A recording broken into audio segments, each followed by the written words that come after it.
लेकिन लोकसभा के चुनावों में तो कहा जाता है ना कि 20-25 हजार का भी मार्जिन आसानी से पट जाता है, क्योंकि अभी कई लाख वोटों की गिनती बाकी है। तो जीत का ये जो प्रचंड दावा आप अभी कर रहे हैं अनुराग जी, इतने कॉन्फिडेंट होकर, आपको नहीं लगता कि अभी ये जल्दबाजी हो सकती है? ये सवाल मैं भाजपा से भी पूछूंगी। जब मुझसे बोला था कि अभी 4500 वोट से आगे चल रहे हैं, तो मैंने आपको क्या बोला था कि हम 14,000 वोट से आगे चल रहे हैं। अभी आप 10,000 पे आए। अभी मेरा आंकड़ा हमारी खबर है कि हम 17,000 वोट से आगे चल रहे हैं। अभी थोड़ी देर बाद आप यही कहोगे कि अब समाजवादी पार्टी में 17,000 वोट से आगे है। इसलिए हम भारतीय जनता पार्टी की तरह झूठे दावे नहीं करते हैं, हम वो बात कहते हैं जो बात है। तो अभी वहां 17,000 वोट से समाजवादी पार्टी आजमगढ़ में आगे चल रही है, और रामपुर में समाजवादी पार्टी करीब 17.5 पौने 18,000 वोट से आगे चल रही है। तो इसलिए भारतीय जनता पार्टी का कहीं कुछ बचा नहीं है। वो अब किसी तरह से अपने आप को संभालने की कोशिश कर रहे हैं। अरे आंकड़ा कम हुआ, हाँ कुछ कम हुआ, तो उनको मन की शांति मिल रही है, क्योंकि 2-3 राउंड पीछे की गिनती आ जाती है तो उन्हें लग रहा है कि चलो चलो चलो चलो कुछ तो हुआ बोलने के लिए अपने आप को। अब भाई टीवी पे बोल रहे हैं तो कुछ तो बोलना पड़ेगा ना। अब हार रहे हैं फिर भी कह रहे हैं कि नहीं नहीं वो ये नहीं संभाल पा रहे, वो अरे हार रहे हो और फिर भी ज्ञान दे रहे हो। आनंद दुबे जी, आनंद दुबे जी, सपा अभी से कह रही है कि आप लोग फेस सेविंग की तैयारी कर रहे हैं। ठीक है अनुराग जी, सवाल आनंद दुबे जी। नहीं देखिए, लंबे समय से अपना फेस जो है दिखा कौन नहीं पा रहा है ये तो सबको पता है, और फेस सेविंग कौन करना चाह रहा है ये भी सबको पता है। अभी अनुराग भदौरिया जी आंकड़ा गिना रहे थे, मुझे नहीं पता वो कहां से वो आंकड़ा ला रहे थे, लेकिन इलेक्शन कमीशन ECI रिजल्ट की वेबसाइट पर अनुराग जी चले जाएं और इस समय का अभी तत्काल जो अपडेट हुआ है वो मैं आपको बता दे रहा हूं। भारतीय जनता पार्टी के जो कैंडिडेट है आजमगढ़ में वो 84,200 वोट पा चुके हैं, यानी 32%। और धर्मेंद्र यादव 89,000, 89,536, यानी कुल बढ़त 5,000 की है, कुल बढ़त 5,000 की है, जिसको ये 17-18 हजार बता रहा है। पहली चीज। दूसरी चीज, आप इंतजार कीजिए अनुराग जी, मैं तो आपके साथ विधानसभा चुनावों के डिबेट में भी बैठा था। आप ऐसे ही उत्साहित हुआ करते थे, आप ऐसे ही कहते थे कमल मुरझा जाएगा, कमल सूख जाएगा, लेकिन अंततः हालत ये हुई कि आपकी पार्टी का बोरिया बिस्तर बंद हो गया। आपको भी हार का सामना करना पड़ा, पार्टी को भी हार का सामना करना पड़ा। तो कम से कम इंतजार करिए, हार होगी हमारी तो निश्चित रूप से स्वीकार करेंगे, इसमें कहीं कोई दो राय नहीं है। हम समाजवादी पार्टी थोड़े ना कि कह देंगे EVM खराब हो गई, DM ने गड़बड़ी कर दी, प्रशासन मिल गया था। हम तो कभी ऐसा काम नहीं करते हैं। हम तो हार होती है तो स्वीकार करते हैं, उस पर चिंतन करते हैं, आगे की रणनीति तैयार करते हैं। आप लोग हारने के बाद बहाने खोजते हैं। कभी आपके मुखिया कहते हैं मायावती जी को तो हम प्रधानमंत्री बनाना चाहते थे, राष्ट्रपति बनाना चाहते थे, लेकिन उन्होंने हमारा साथ नहीं दिया। फिर कभी किसी पर ठीकरा फोड़ देते हैं। आज तक अखिलेश यादव जी ने यह एक्सेप्ट नहीं किया कि मेरी कमियों की वजह से मैं विधानसभा चुनाव हारा हूं। लगातार नए बहाने, कभी EVM, कभी मायावती, कभी कोई और। तो निश्चित रूप से आपको सोचने की आवश्यकता है।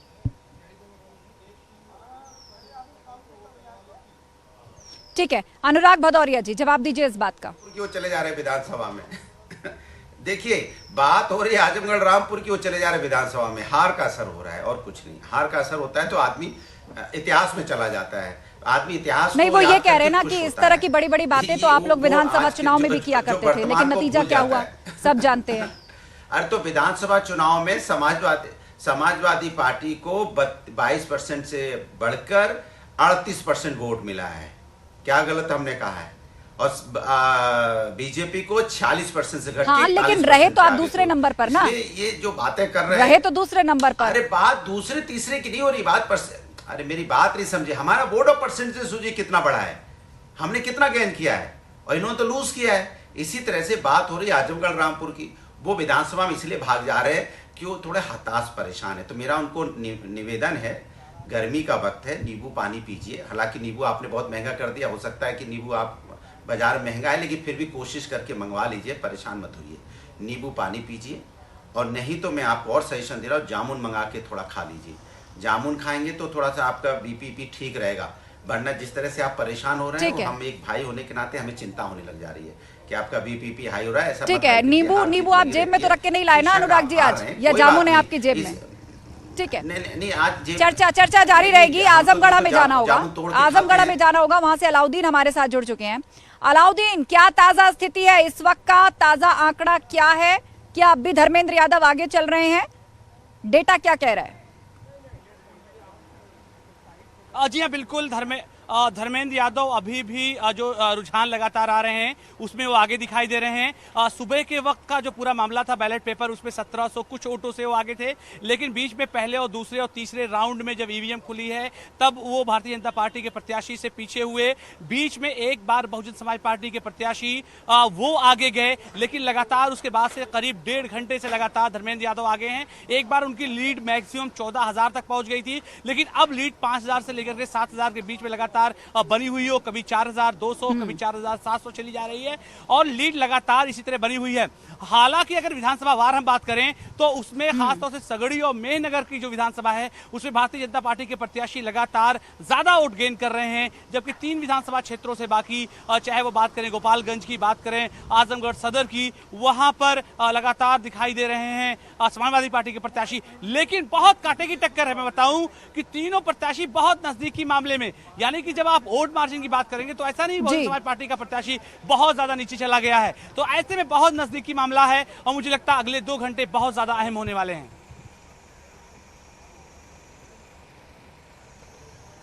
बिल्कुल बिल्कुल, और आपने लगभग वही डाटा दोहराया है जो थोड़ी देर पहले आनंद दुबे जी बता रहे थे कि आजमगढ़ में जो है लगभग 5,000 का मार्जिन बना हुआ है और धर्मेंद्र यादव आगे चल रहे हैं, और रामपुर में भी जो लीड है समाजवादी पार्टी की कैंडिडेट की वो बरकरार है। अनुराग भदौरिया जी, थोड़ी देर पहले तो आप बड़े लंबे लंबे आंकड़े गिना रहे थे, अब देखिए हमारे संवाददाता ने भी तस्दीक कर दी है और ईसीआई की वेबसाइट पर भी जाकर चेक करेंगे तो मार्जिन थोड़ा कम हुआ है, लेकिन हाँ, लीड अब भी धर्मेंद्र यादव कर रहे हैं।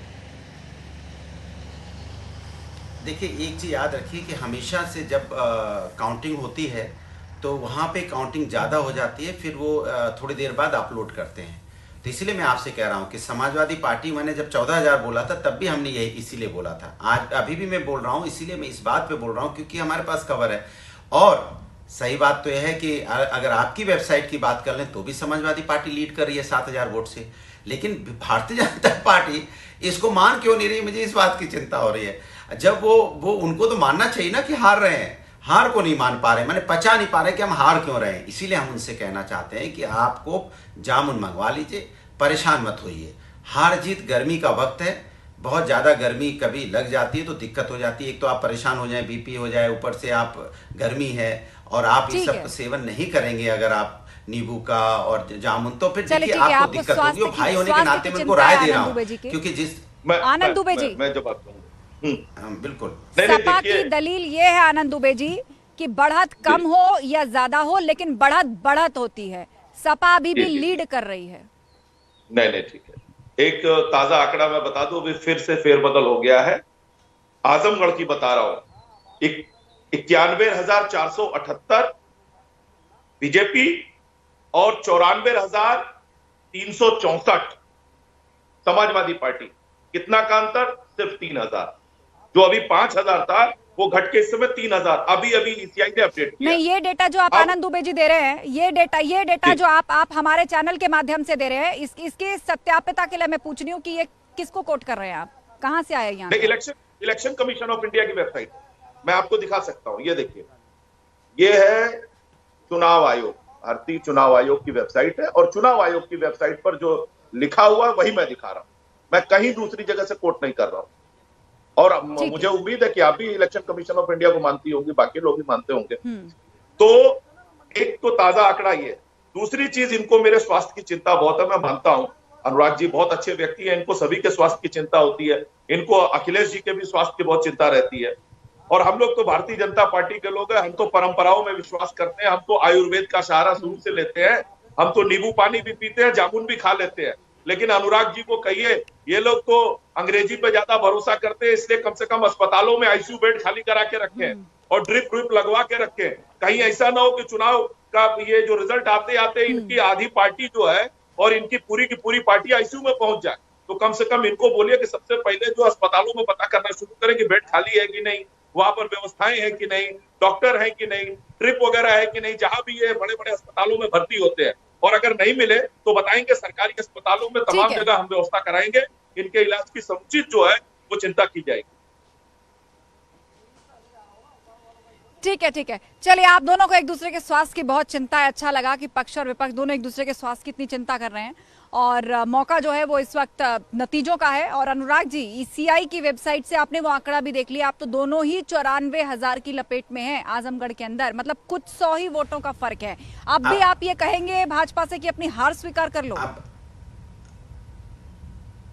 बिल्कुल, देखो उनको उनको वो हमें एलोपैथिक का ज्ञान दे रहे हैं। मैं तो उनसे यही कहूंगा कि हम समाजवादी लोग हैं, हम तो जामुन पेड़ पे चढ़ के तोड़ते हैं, आप बाजार में खरीदने जाते हैं। फर्क इतना हमारे आपके बीच में फर्क है।